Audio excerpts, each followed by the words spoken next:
Hi there. Welcome back.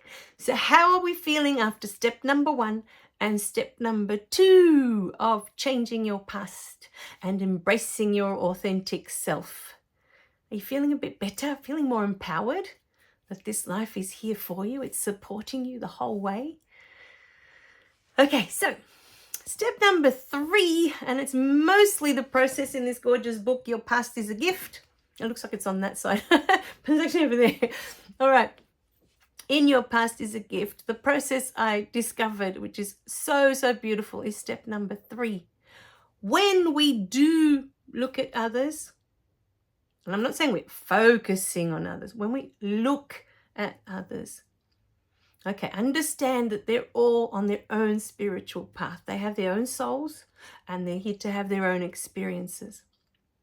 But step number 3 is understanding that, especially with our parents, because a lot of us, we've had quite traumatic childhoods. And so we go through life and that stays with us, that trauma and that the memories of our parents and how our childhood unfolded with them. So step number 3 for me was a big one in that book, Your Past is a Gift, because what I began to do was to look at these grown-ups, my parents, and I began to see them as the little ones. Even to this day, when I see my parents, I cannot see the grown-ups I used to see when I was little. I look at my mum and I see a 5-year-old, and I look at my dad and I see the same, another 5-year-old, because they haven't awakened. And so they're still viewing the world from the eyes of a 5-year-old. Now, to put it in context, my mum at the age of 5 lost both of her parents. They both died.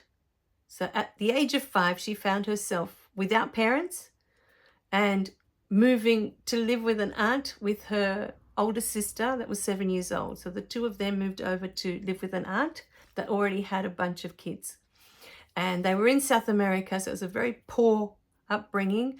So they were already a burden on this aunt. But aside from, the hardship that she went through after, the big thing to take away is that at the age of 5,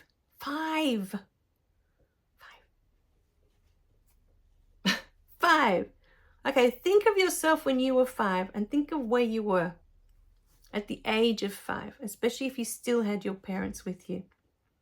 What were you going through? What was going through your mind? Now, picture. I'll give you a minute. Now, picture yourself that you're this 5-year-old and you've been given the news that both of your parents have passed away. In one go, they're both gone. That's it. Both of your parents. How do you think you would feel? I know it's not the same as going through the experience, but how would you feel? I mean, the word devastated comes to mind. Grief-stricken comes to mind.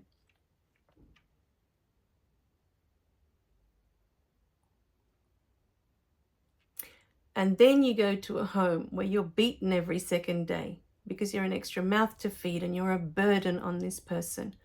And they're already struggling as it is. And that's the rest of your childhood until you leave home and you get married and you have your own children. So that's my mum's story. My dad's story. From quite young, they were born on a farm, very poor upbringing again, at the youngest age. Whenever they were capable of doing work, they were put on the farm to do work.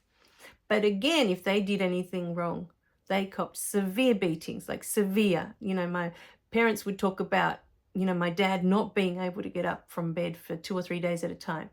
Because at that time, they believed that the more severe the beating, the more you would remember not to do it next time. You would learn your lesson from it. That was the mentality. That's what they used to think at the time. So, of course, when I was growing up, I was going to be yelled at and smacked because they went through much, much worse. They copped severe beatings that they couldn't even get up from bed. I would just be sore for a couple of hours and off I'd go, with the rest of my day. So, step number 3 is to be able to see that what you went through in your childhood, the grown-ups that raised you have already been through that, or worse. Many times it was worse. You get a much softer version of what they went through. Usually it starts to get watered down from generation to generation, but this is where I'm going. What you grew up with in your childhood has been going on for generation after generation after generation. For generations, plural. We don't know how far back. So as much as we have these feelings towards these grown-ups, they went through the same. How they raised you is a learned behavior. When we're born, we're not born with this behavior that when we grow up, we're going to smack our kids or yell at our kids or sexually molest our kids or beat them to a pulp so they can't get up out of bed for 3 days or 4 days. You're not born with these instincts to do those things. These are all learned behaviors. And the moment you realize that what they did to you was done to them is the moment you can start to have compassion for them, for your parents, or for whoever raised you. You may not have been raised by your parents. But the first step in awareness for me was to understand that what I went through, they had already been through, and in their case was much worse than what I went through. And they just passed on what was done to them. Not everyone has the awareness to know that I didn't like that, so I'm not going to do it. But funny enough, my dad did. It was through him that I understood the concept, because he copped quite severe beatings as a child. And yet he never raised a hand to either me or my sister. We were never smacked by Dad, ever. He never ever even raised his voice to us. He's like the most gentle soul that you would ever meet on this planet. And wherever there's conflict, he will walk away and go in the other direction. He just wants nothing to do with arguing or yelling or any of that. He just literally walks away. I've seen him do it so many times. He'll go and start, he'll go into his shed and start tinkering around with his tools and making all this noise out there so he doesn't have to hear it. But he knew, well, I didn't like that very much, so I'm not going to do it to my kids. He already knew that. And this is always, as we talked before, a choice that you can make. But here, with step number 3, we're trying to create an awareness in you that what happened to you already happened to the people that raised you. It already happened to them. This step creates compassion within you. It begins to make you more aware of spirit, of the soul, of the journey that you're all on. This cycle's been going on for generations.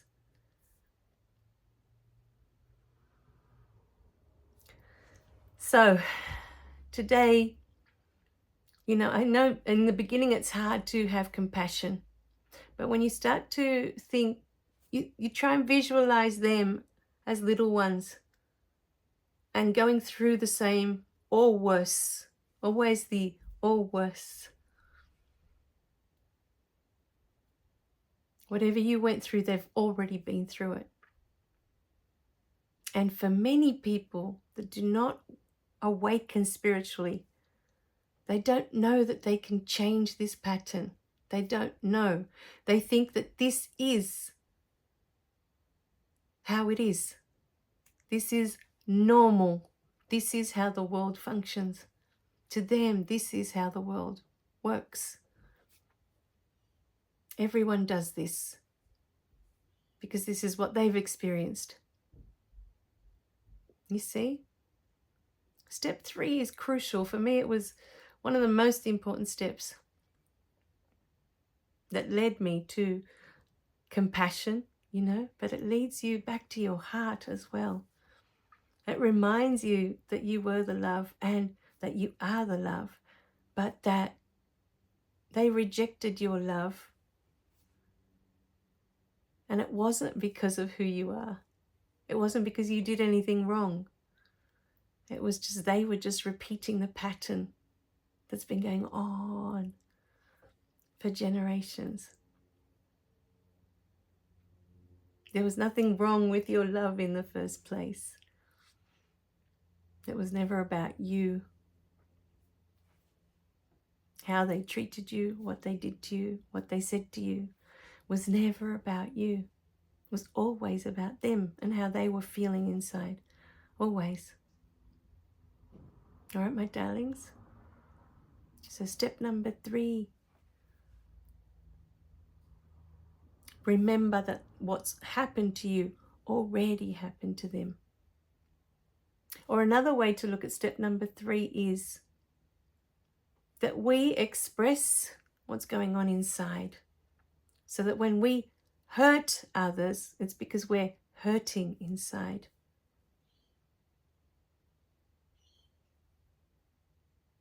We can only hurt another human being when we're in pain.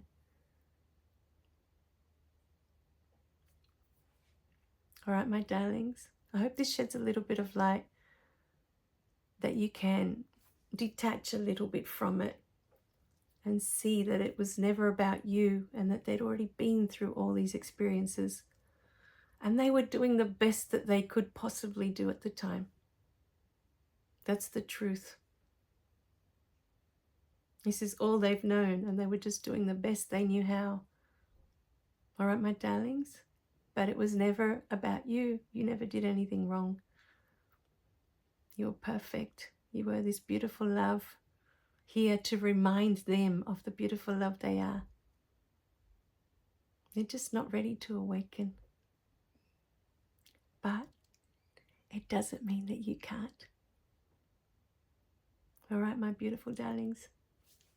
I love you guys.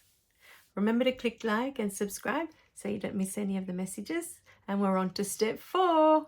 I'll see you in the next video, okay? Bye for now.